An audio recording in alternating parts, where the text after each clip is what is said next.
Hello, welcome to Sophie&Co. I'm Sophie Shevardnadze. The U.S. has high hopes for its shale oil and gas reserves, cheering on fracking as the key to America's energy independence. What price is the U.S. ready to pay for acquiring energy wealth? Lou Allstadt, ex-vice president of Mobil turned anti-fracking activist, is my guest today. The new way out of America's energy dependence. Fracking's been hailed as the bridge to green power. A bridge that causes earthquakes, pollutes rivers, makes water burn. How damaging can fracking get? Why isn't the public alarmed? And can there be an end to it? Lou Allstadt, former vice president of Mobil, now anti-fracking activist. Welcome to the show. It's great to have you with us.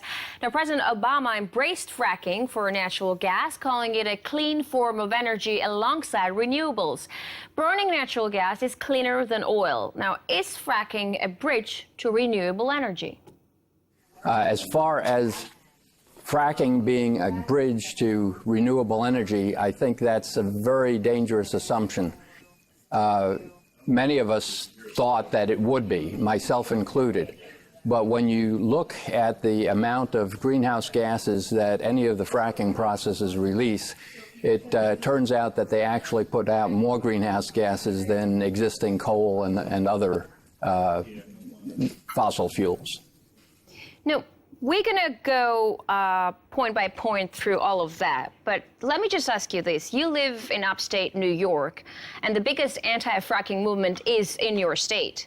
You've seen with your own eyes what fracking can do to a community. So what was the first thing that turned you against fracking? I had been retired from the oil business for several years, and friends who knew that I worked in it asked me what I thought about fracking, particularly right next to the lake that provides drinking water to the town where I live. I said, well, that was silly. No one would drill that close, but that I'd look into it. And when I did, I found that both the regulations that were in place and proposed and the process of fracking was drastically different than what it had been for conventional drilling. And as I dug into it, I realized that there were lots of opportunities for problems and that the regulations and the technology just wasn't safe. Now, Exxon's current pro-fracking CEO has seemingly turned against it right now, but only because he doesn't want a tower built in the backyard of his luxury home. I'm sure you read the story. But do you think it's just the view he's worried about? I think in his case, it is just the view and his property values and the noise in his neighborhood that he's worried about. I think the rest of us have to be worried about the effect on climate change of further fossil fuel extraction, particularly with the fracking process. All right, let's go a little bit into details of how all of that works. Now, most energy industries are in industrial areas inside of buildings, separated from homes and farms, separated from schools. But fracking is different, right? It occurs right where people live. How is this even allowed to take place? Well, that's a very good question. Most traditional energy sources were fairly remotely located. Not all of them, but most of them were in remote areas. It turns out that the shales and the tight formations that require fracking happen to occur near some very populated areas.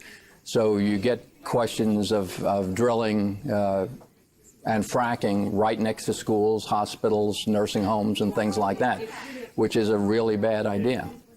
No, it is a bad idea, but how is that allowed? I mean, I just want to get your viewpoint on that as a citizen of a country where fracking is huge right now. I think it became allowed because most people thought of drilling as the old process that was considerably more benign. Fracking takes 50 to 100 times more water, chemicals, truck trips than conventional drilling. And as it grew, people were expecting to see that smaller footprint, but it turned out to be much more intrusive. So the early regulations were not very good. And in the States, we do the regulations state by state. There's no overall national, federal set of regulations. I just want to talk about the whole water issue. There is no question that hydraulic fracturing uses a lot of it. It can take up to 7 million gallons to frack a single well. Is it affecting water supplies? I mean, are we going to end up searching for clean water and not gas at the end of the day? Well, we could well end up there in places that tend to be dry and don't have a lot of water and aquifers below the surface.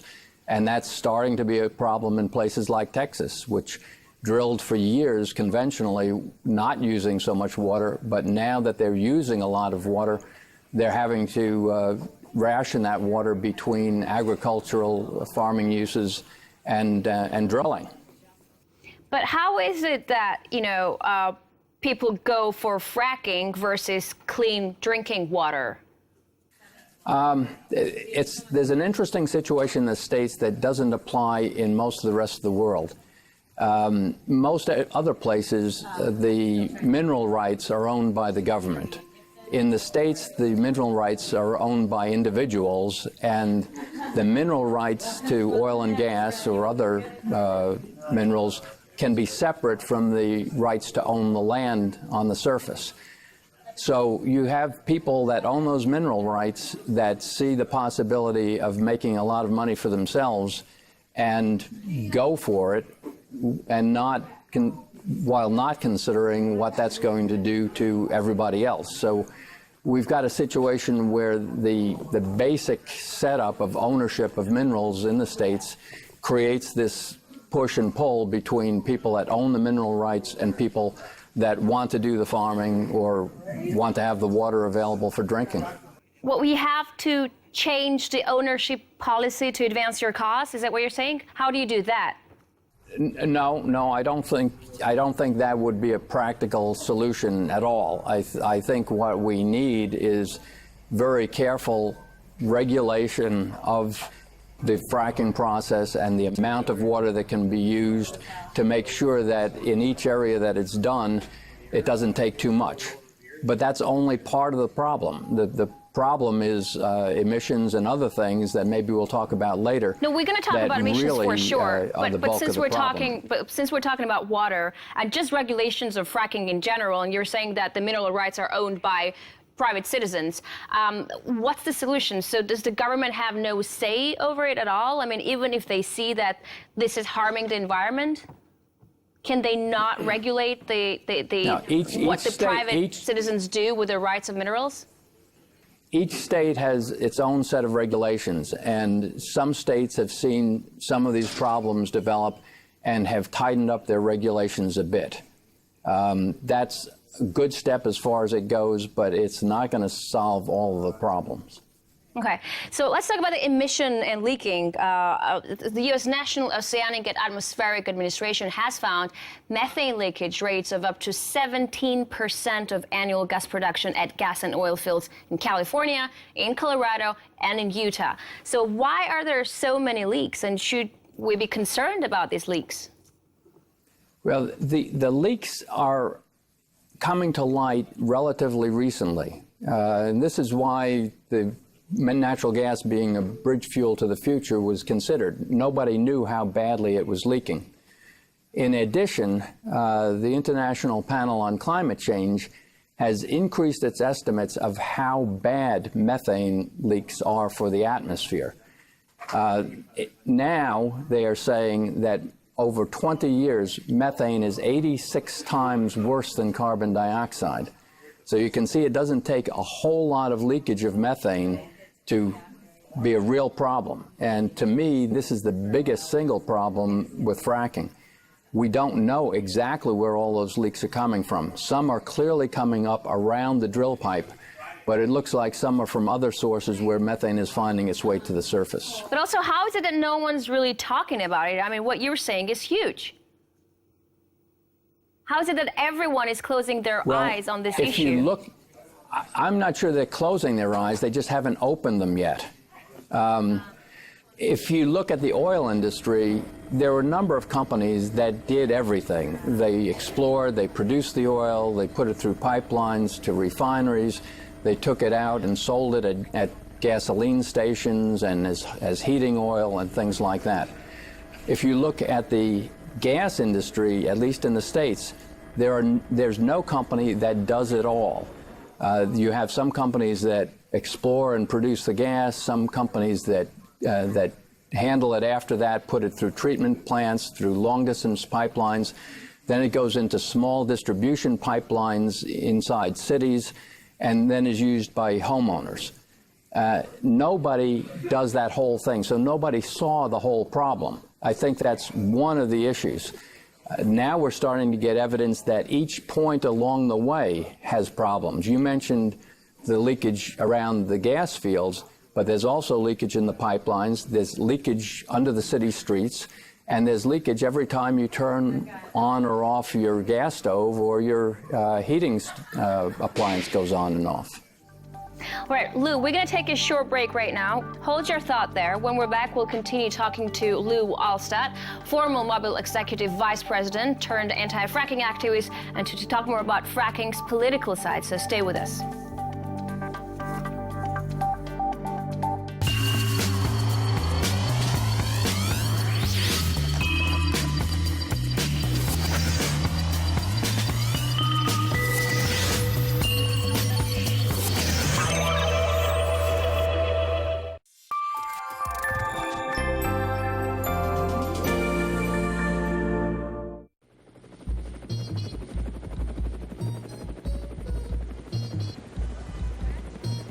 It was a terrible mistake, and we're working very hard to make up for it. And once again, we put something on the air. It's a flat-out lie. Have you ever had sex with Governor Rick Perry? No, wait. Do not answer that. I want you to watch what we're about to do, because you've never seen anything like this on television.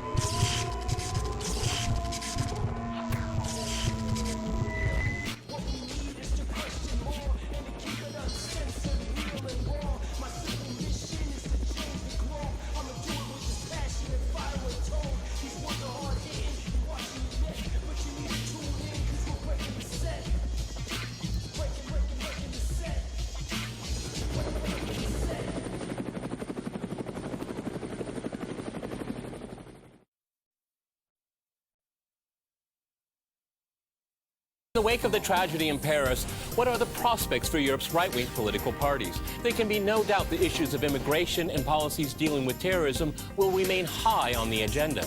But what if the entire pan-European project is a failure?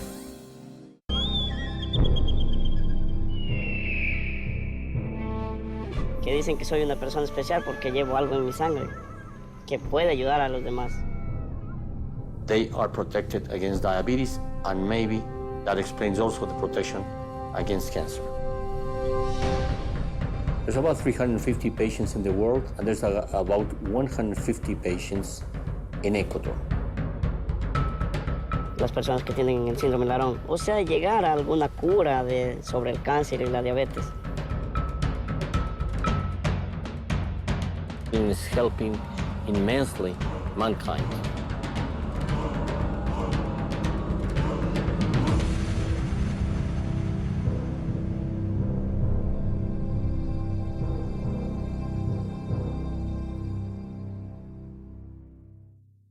American decision makers have been totally deaf to what you've been saying. In fact, I think they've been totally incapable of analyzing, the recent history of their own engagements. And my question to you, whether it is ignorance in action or whether it is, on the contrary, an informed strategy. Stupidity always trumps conspiracy.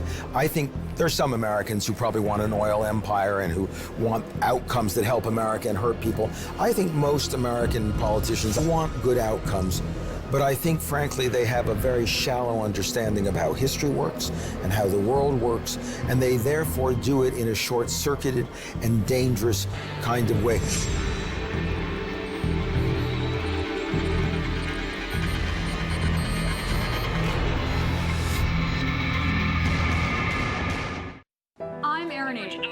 The The financial world moves fast. What kind of impact do you see these developments having on stocks? The big banks will only take There's on no more demand for credit. You're not going to get any economic benefit. In life, there are booms and there are busts. Do we speak your language? Want news, programs, and documentaries in Spanish? What matters to you? Breaking news, alternative angles, hidden stories. Are you here? Then try RT Spanish. Find out more, visit actualidad.rt.com.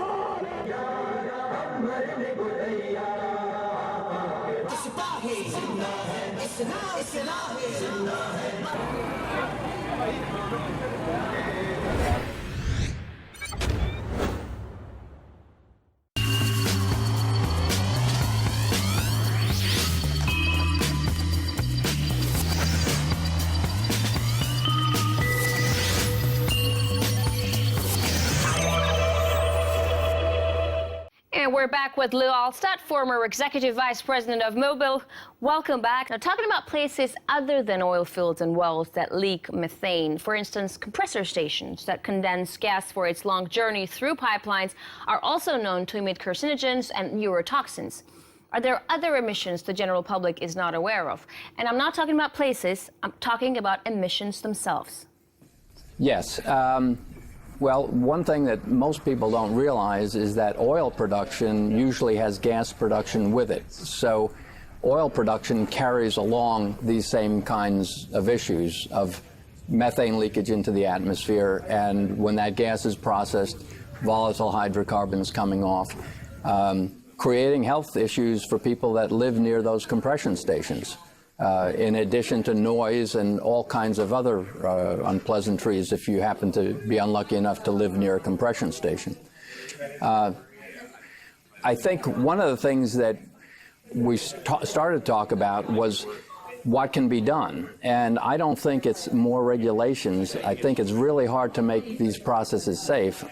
I think what we really have to do is start moving to renewable energy so that we use less and less fossil fuels. All right, but renewable energy is also very expensive and it's a long-term thing. But as far as fracking is concerned, we've seen the Environmental Protection Agency say government regulations has led to reduced methane emissions. So is the government trying somehow to make it safer? They are trying, and there are places where I think that there are some technical solutions, tightening up the facilities and things like that. The places that are very hard to deal with, though, are leakage in the gas fields, outside the well bores, and leakage in the city streets with very, very old pipes down there, and also with the leakage at end users. Every time you turn on or off your gas stove, you're putting a little bit of methane in the air. Every time your heating system goes on and off, you're putting a little bit up. When you add all of that up, it's a lot of leakage, even if you are successful in the places that the EPA is trying to address. So are you saying that when they're saying that there's reduced methane emissions, they really take one or two particular places that have been tied up and they overgeneralize it, but really what we have is still a lot of leakage? Well, remember that EPA proposal was made before this last revelation of how much leakage there are in the gas fields. The NASA information from space looking down at how much leakage there is. The EPA put out their suggestions on how to contain methane before anybody knew that it was as bad as this is. Let's talk about water catching fire. I mean, this is already a famous image connected with the dangers of fracking. But in one case, for example, a Colorado officials determined that the homeowner's own water well had been drilled into a naturally occurring pocket of methane. So are gas wells to blame in that case? I'm sure that happens a lot too, no? It certainly happens. There is certainly naturally occurring methane that can come up in water wells. However, if you look at the areas where there's a lot of drilling, there are a lot more homeowners' faucets that have gas in them than there were before there was drilling. So can it occur naturally? Yes. Does it happen more frequently? Is there more water contaminated when there's drilling nearby? Yes, also. Mm-hmm. Now, that bill in Congress that has asked the fracking industry to disclose the chemicals it puts into fracking water, I mean, it's there. But that's been resisted for 5 years now. Why is that? And what's wrong with saying what goes into the well? I really think the industry doesn't want people to know everything about what goes into the wells. I think they've been trying to find less dangerous chemicals, but so far it doesn't look like they've been very successful. The chemicals that go down into the well have many components that are toxic.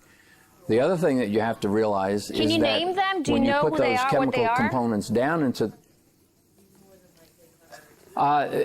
we know what they are. There are more than 100 of them, but what we don't know is what's in each individual well. Mm-hmm. The companies do not have to tell you what is in each individual well. And in addition to that, when these chemicals go down and break up the rock, when the pressure is released, the naturally occurring chemicals that are down in the rock, which are heavy metals like barium, arsenic, some radioactive material, that all comes up. So what comes out of the well when they take the pressure off and start cleaning out the well, what comes up is actually worse than what goes down. Huh. So, and all of that has to be disposed of. Oh, talking of disposal, where does the radioactive waste go? Like the waste from production go? Are there any special waste sites? That is a really good question. The industry is scrambling to find places to put it. If you look at Pennsylvania, which is a big producing area right next to where I live in New York State, their waste is going out to all the neighboring states, and some of it's going as far away as Texas. So is it like just lying out in the streets or something? Are you saying there's like no special size, so they just put it out anywhere they can? No, well, in many cases they try to inject it into deep disposal wells, wells that have been drilled specifically to take the waste. There are wells like that in a number of places. The problem that has occurred as more and more of this is happening is that we're starting to get earthquakes in the areas where there are disposal wells. Because of pushing so much material into the ground, we're getting earthquakes where there never were earthquakes or nothing substantial in the past. Okay, the other way to dispose of this material is to take it to waste treatment plants that are normally used just for municipal waste. And really all they do is dilute the material and then put it out into the rivers. So we have cases where there's enough of this material going into rivers that we had downstream communities that were taking drinking water from the rivers that had really serious concerns about the health of the water that was coming down the river. But shouldn't that be forbidden, dumping radioactive waste to like normal waste sites? I certainly think so, but we have a very strange situation here where the chemicals that go into the drilling area are classified as hazardous materials before they're delivered to the drill site. When they go down the well and come up and have other chemicals mixed with them, they're now considered industrial waste that can be handled without as much precautions as the original material. It's a very strange situation, but that's what we have. That's very convenient, isn't it? Well, I know that companies are also offering people money to Yes, move out is. of their homes. Tell me, realistically speaking, if I didn't want to move, could I resist that? Could people resist if they don't want to go when they're told to move? people are resisting. People are resisting, and they're not being told to move. Maybe they're told quietly, but they're not. The government isn't making the move. But it's pretty hard to live in your home if your water is no longer drinkable or usable, or if you're right next to loud noise and toxic chemicals that are in the air.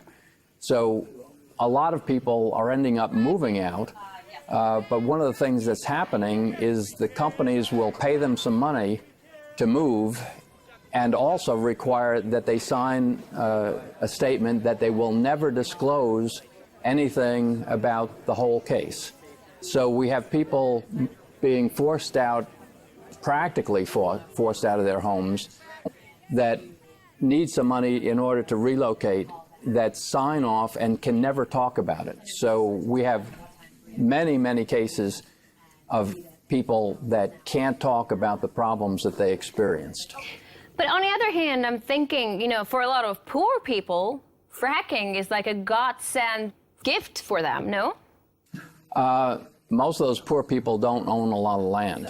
The only people that might make some money on it are large landowners. In the States, normally you own the land when you own the house, but in the more populated areas, the houses are not on enough land to make it terribly worthwhile as in terms of income that you might get from the fracking. Lou, I want to talk about how workers are involved in this whole process. Carl Waymer from the Pipeline Safety Trust Watchdog says that on average, a significant incident takes place about every other day, and someone ends up in hospital or dead about every 9 or 10 days. So, I mean, this number to me seems crazy, even though I don't know how it happens in other industries. Are shale gas pipelines as dangerous as any other? I don't have direct access to those numbers, so I can't comment on the numbers themselves. But it is a dangerous occupation, and it's not just the pipeline, it's the drilling in the field, it is the building of the pipelines, the building of the compression stations. Many of the companies have been rushing pretty hard to increase their production, so all of that has certainly led to a number of injuries.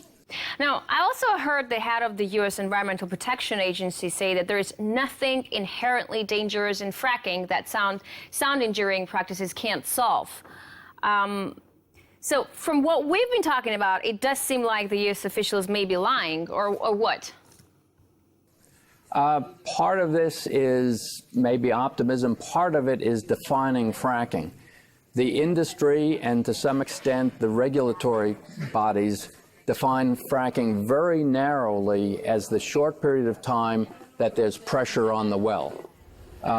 Most people think of fracking as the whole process. During that very narrow period, there probably is not a huge chance of something going wrong. But in the overall process of bringing in the chemicals, of pumping them down, of bringing it back up, disposing of the waste, and then the whole transportation process and everything that goes with it, there are many, many opportunities for problems. Now, you've mentioned earthquakes, right? So we have earthquakes coupled with explosive gas, contaminated water, rocks, and living communities nearby. Sounds like a recipe for a spectacular environmental disaster. But so far, we haven't really seen one yet, have we? No. What we are seeing is more and more earthquakes in areas where there's drilling and drilling with fracking, or where there's disposal wells of the fracking material. Keep in mind that this is very deep down, so the chance of there being an explosion associated with those things is probably pretty small. But the earthquake issue is real. Lou, thank you so much for this interesting insight into the world of fracking. We're talking to Lou Allstadt, former executive vice president of Mobil and now an anti-fracking activist. We're talking about the pros and cons of fracking and what future holds for it. That's it for this edition of Sophie&Co. We'll see you next time.